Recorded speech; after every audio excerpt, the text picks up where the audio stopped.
Assalamualaikum warahmatullahi wabarakatuh. Semoga di hari ini kita selalu dalam kesehatan dan kebarokan, amin. Untuk hari ini akan kita bahas yaitu kelebihan dan kekurangan sedan Vios Limo. Mungkin bagi rekan-rekan sekalian yang pengen meminang sebuah mobil, terus tujuannya itu adalah tertuju pada sedan Limo atau sedan Vios mantan taksi, ini ada beberapa kelebihan dan kekurangannya. Ini berdasarkan pengalaman saya pribadi dan rekan-rekan yang lain yang menggunakan sedan Vios ya. Jadi kalau kita lihat untuk kelebihan sedan Vios Limo ini adalah yang pertama dari tampilan luarnya. Kalau kita lihat tampilan luarnya, ini kebetulan yang buat contohnya adalah Vios Limo tahun 2013 Gen 2 terakhir ya. Karena untuk 2013 akhir itu sudah keluar yang namanya Gen 3. Kalau ini adalah Gen 2 2013 terakhir, Gen 2 nya. Kalau kita lihat bagian luar untuk tampilan luarnya, menurut saya baik Gen 1 atau Gen 2 itu ya bagus ya, cukup bagus. Jadi ya kelihatannya lebih lebih kelihatan modern saja untuk Vios Limo itu. Mau Gen 1, Gen 2, apalagi untuk Gen 3 nya ya. Jadi tampilan luarnya itu kelebihannya dia ini kelihatan masih ya eye catching lah untuk saat ini. Itu adalah kelebihan yang pertama. Untuk kelebihan yang kedua, kalau kita lihat bagian dalam, menurut saya ini cukup luas. Jadi bagian dalam ini cukup luas, baik untuk di kemudi. Nah, ini kemudi ya, saya tingginya kurang lebih sekitar 170-an 5, ini cukup luas untuk di bagian kepala. Ini bagian penumpang sebelah kiri juga, nah ini kelihatan cukup luas. Terus kalau kita lihat bagian belakangnya, ini ya. Bagian belakangnya juga cukup luas. Nah, untuk kaki, nah ini ya, jadi cukup nyaman lah. Kalau seandainya kita memiliki tinggi di sekitaran 170-an 5, nah ini masih cukup nyaman. Untuk sedan Vios ini cukup lapang untuk di bagian interior dalamnya. Ini adalah salah satu kelebihan sedan Vios. Terus untuk materialnya ya cukup lumayan untuk material bahan. Ya, kita tinggal ganti saja untuk kulit kalau seandainya jok-joknya kurang bagus ya. Kalau yang asli untuk Vios bukan mantan taksi, ini biasanya dari bahan bludru. Ini juga lebih nyaman kalau Vios bukan mantan taksi.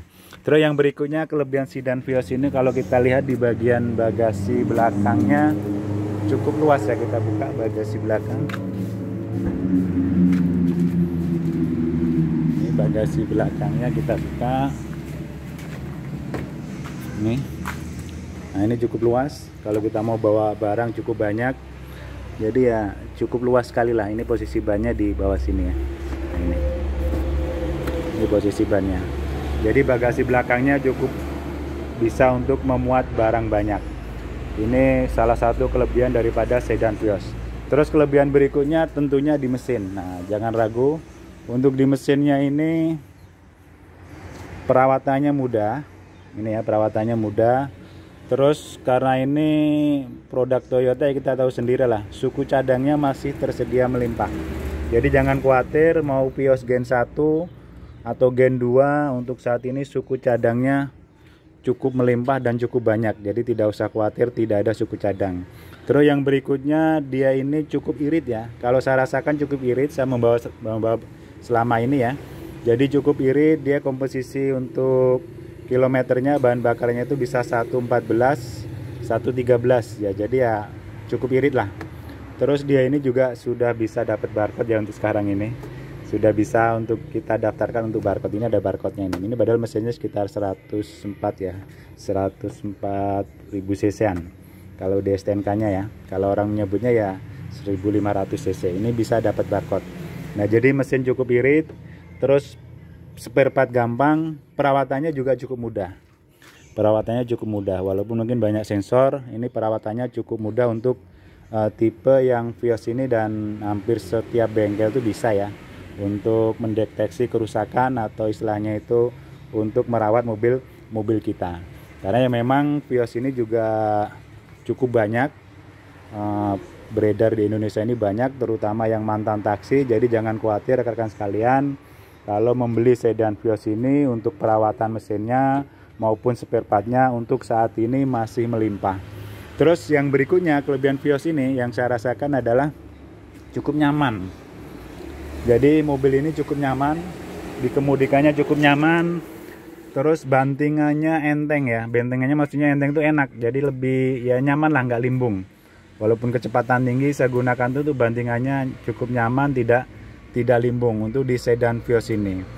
Terus ya tenaganya ya is oke lah, tenaganya dengan mesin 1500 cc, bodi yang cukup besar ini ya is oke lah. Kalau seandainya kita mau betot-betotan ya masih berani lah, tapi ya saya sarankan jangan lah, karena kondisi mesin kalau sudah mantan taksi ini ya rata-rata ya sudah sudah banyak pemakaiannya. Ini aja 2013 sudah di atas 300.000 ya, jadi ya cukup lelah. Tapi ini mesin masih standar, belum pernah dibongkar ya, cuman pernah di bagian atas saja. Mesin masih standar, jadi masih orinya, padahal sudah 300.000 km. Nah ini ya, kita bisa cek nih, baut-bautnya belum ada yang kebuka ya di bagian ini.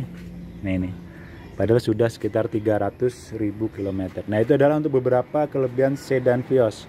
Kalau untuk kekurangannya sendiri yang saya rasakan, yang pertama ini memang di bagian cabin, ini materialnya ya, materialnya juga kurang bagus ya, wajar lah, namanya mobil ini ya, mobil mantan taksi. Nah biasanya kalau rekan-rekan sekalian mau beli, perhatikan, kita usahakan cabin-cabinnya ini jangan dashboardnya semacam ini jangan retak. Terus di bagian atas ini ya, nah ini kadang-kadang kalau salah nyalonnya, ini bludru ini ya, ini dia malah jelek, jadi kelihatan keluar. Jadi kalau nyalon ya betul-betul kita memang harus cari salon. Kalau untuk di bagian plafon ini betul-betul memang dia spesialis untuk kain bludru.